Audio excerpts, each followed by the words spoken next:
Ngaranna Janaka. Janaka. Itu Abdi Janool.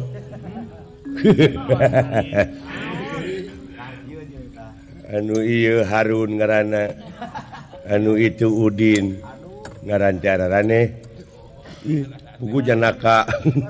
Jeung Janool ieu Udin bae gede. Buku manehna jauh teu kadenge. ya Janaka Kaula dina waktu ayeuna sakula wedet anu aya di laneuh nu keur ngababakan wayahna nyingkah teu nyingkah alamat cilaka maneh bakal ngaringkuk dina obam. Warga negara mana tadina? Kaula teh nyeta jelema keur sakaparan-paran hirup kadungsang-dungsang teu puguh tujuan. Komo kitu. Abe pikanya aheun batur heug taliti tanyakeun ieu nu saha mana nu bogana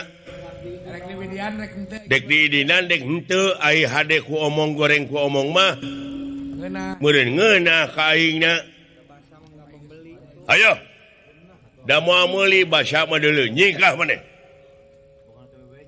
Itu pepelakan teh karek saminggu dek sabulan sabodo teuing lain hak maneh. Kaula teh bade nyuhunkeun widi we sajadina itu tutuwuhan anu dipelakeun balik dipaehan ku aing. Nyata kitu da hirup di dunya mah sarwana jelema mah da dipikirkeun kana kitu na manehna ge tetep da dengan duit teh. Dalam buka kena nyogok mau aing dibere. Dibere menyingkah lah. Da dibere menyingkah teh mah teu popolotot teuing. Pemasukan. Hayo nyingkah. Anjeun ulah ngaganggu ka kaula. Lamun anjeun ngaganggu kaula dina harti bakal aya mamala anu teu hade ka diri sampean. Lu ngancam lu? Hah? Wah, bahan ribut ya, bebeja aing. Repot lan. Siapkeun tenaga pikiran bisi ribut sae lan.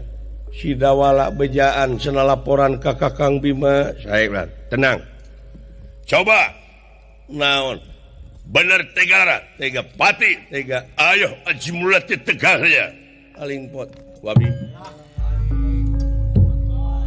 Lain hiji cing inget bisi urang kajebak kabongohan waspada permana tinggal saya Urang ajar satria.